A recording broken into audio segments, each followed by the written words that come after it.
there's this thing that exists, this multi-headed snake, and it's got this infinity problem. It's everywhere. That's that little circle down there. And the problem is, well, what do you do with it? You cut off one head, 7 more grow. That's the eternal problem of life. And the problem is, there is the category of problems in life, and it ain't going anywhere. And so the question is, can you deal with the whole category at the same time? That's the thing. That's how to be in the world, is to deal with that category all at the same time. And so how did human beings, what did they come up with as a solution? And that's so cool too, because the solution they come up with not only was the heroism that allows you to approach what you're terrified by and what you find offensive and to learn from it, but also the idea of sacrifice. And that was played out by cultures everywhere, including human sacrifice. And you think, what the hell was up with those crazy bastards so long ago? They were sacrificing to gods all the time. What kind of clueless behavior was that?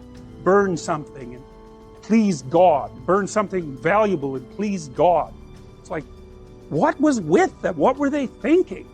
Well, they weren't stupid, those people. If they were stupid, we wouldn't be here. They were not stupid. And believe me, they lived under a lot harsher conditions than we do. So those were some tough people, man. You know, back then you'd last about 15 minutes. And so you don't want to be thinking of your ancestors as stupid. Like, there's no real evidence that we're much different cognitively than we were 150,000 years ago. So anyways, sacrifice. What does that mean, sacrifice? Well, it's a discovery, man. It's the discovery of the future. It's like the future is actually the place where there is threat.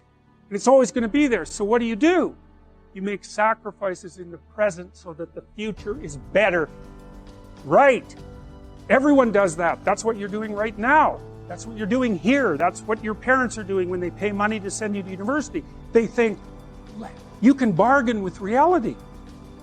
It's amazing. You can bargain with reality. You can forestall gratification now. And it'll pay off at a place and time that doesn't even exist yet. It's like, who would have believed that? It's like, that's a miracle that occurs. And it's not like people just figured that out overnight. You know, we were chimps, for Christ's sake. Like, how are we going to come up with an idea like that? Well, it's like, well, we thought about it for 7 million years. And, you know, we got to the point where we could kind of act it out. But we didn't know what we were doing. But it emerged as like a dream. So the terror of the future is a dream. And the solution to the dream of the terror of the future is another dream. And it comes out in mythology and in fantasy and in drama, where you act out the sacrifice. And then it's a step on the way to full understanding. So we can say sacrifice now instead of doing it, you know, although we still do it. It's just not concretized like it used to be. We do it abstractly. And we all have faith that it will work, you know, and we also set up our society so that it'll work. And one thing about, you know, I'm not a fan of moral relativism for a variety of reasons, partly because I think it's an extreme form of cowardice. But anyways, apart from that, no. There's minimal ways that you can set up a society that will work. And so one of them is that the society has to be set up so that your sacrifices will pay off, or you won't work, and then the society will die. And so it has to make promises. People have to make promises to one another. And that's what money is. Money is a promise that your sacrifice will pay off in the future. That's what money is. And so if the society is stable, you can store up your work right now. You can sacrifice your impulses, and you can work, and you can store up credit for the future. And then you can make the future a better place. But society has to be stable enough to allow for that. Hyperinflation will do you in. So the promise that's implicit in the currency is the promise that what you're doing now will pay off in the future. And if people don't have that promise, then, well, we know what they do. Because in gangs, for example, say gangs in North America, the time horizon of the gang members shrinks rapidly because they don't really expect to be alive much past 21. And so they get really impulsive and violent. And like, why the hell not? That's what you do when the future doesn't matter, when it's not real. You default back to living in the moment, and you take what you can get right now. And no wonder, because you don't know if you're going to be around in a year. and you get whatever you can, well, you can bloody well get it. And that's like anarchy, that state. And so you don't want to live in, some people like to live in that state because they're really wired for that, you know. And so they're much more comfortable in those conditions. They're kind of like warrior types, I would say, in some sense. But, you know, for most people, that's just, well, that stress will just do you in, you know, the stress of a life like that. You know, as an adolescent, you also shed childhood potential to become the limited but specialized and potentially useful thing that you will become. And so you might say, well, is it worth it? Is it worth shedding that potential? And Peter Pan's answer to that is, well, no. He wants to remain in Neverland as a magical boy forever. And he's king of the lost boys, which I would say is not that's not much of a dominance hierarchy, right? It's like you're the king of the losers, so to speak, people who can't get their act together and mature. Now, and you notice in Peter Pan that Peter Pan doesn't grow up. He doesn't establish a relationship with Wendy, who's actually real. He has to settle for Tinkerbell, who, you know, is a fairy, and they don't exist. And so she's really, in some sense, a figure of his imagination, because he won't mature. He can't have an actual relationship with a genuine person.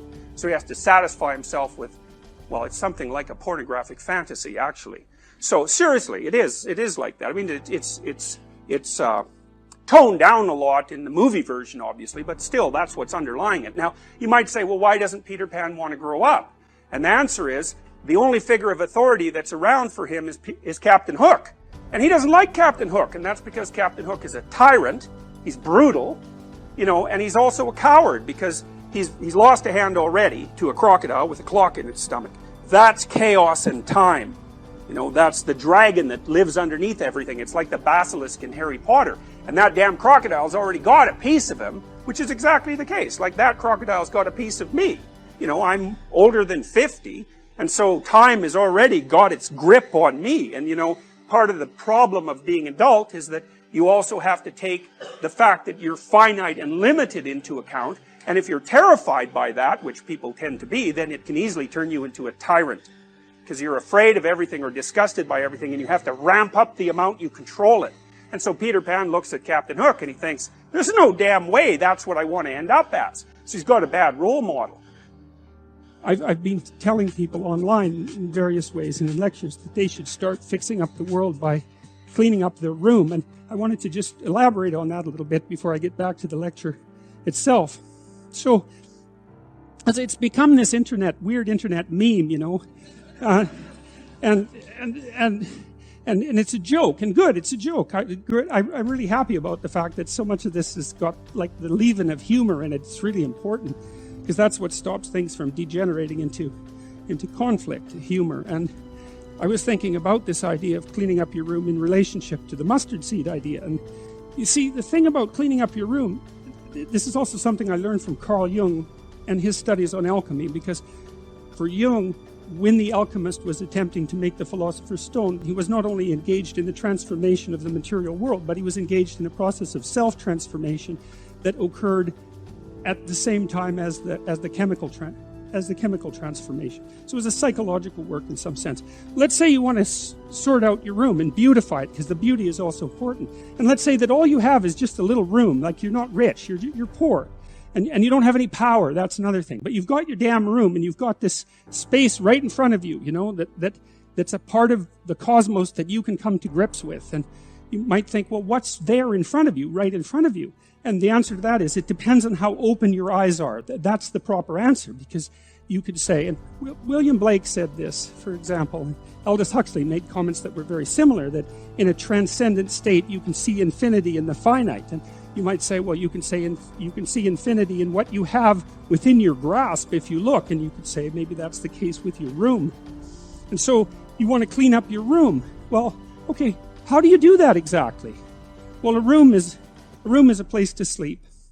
And so if you set your room up properly, then you figure out how to sleep and when you should sleep and how you should sleep. And then you figure out when you should wake up, and then you figure out, well, what clothes you should wear, because they have to be arranged properly in your dresser, and then you have to have some place to put your clothes. And if you're going to have some clothes, you have to figure out what you're going to wear those clothes to do, right?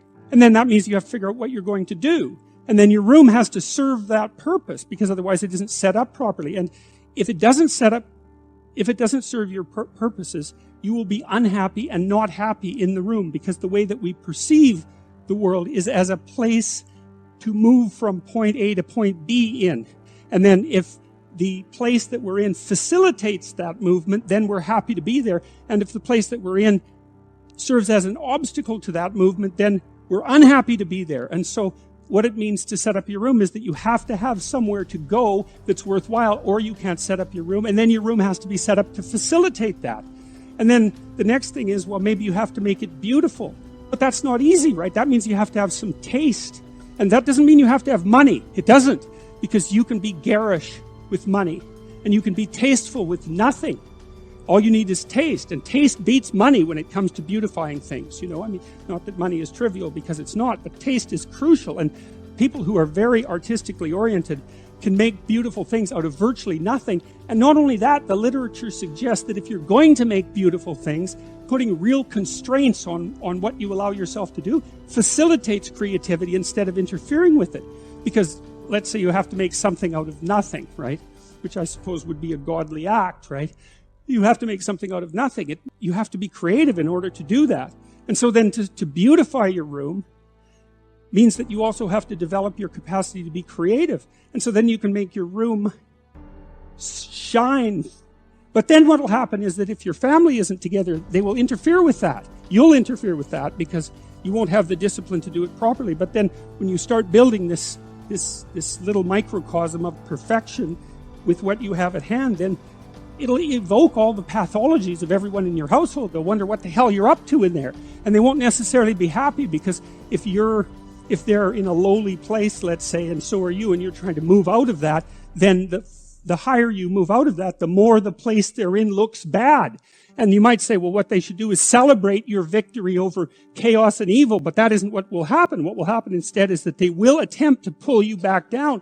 They'll attempt to, and I mean, obviously all families don't do that, but all families do that to some degree, and some families do almost nothing but that. And so what that means is that if you're going to organize your room, then you're going to have to confront the devils in your house. And that's often a terrifying thing, because some of those devils have lineages that go back many, many, many generations. And God only knows what you have to struggle with in order to overcome that.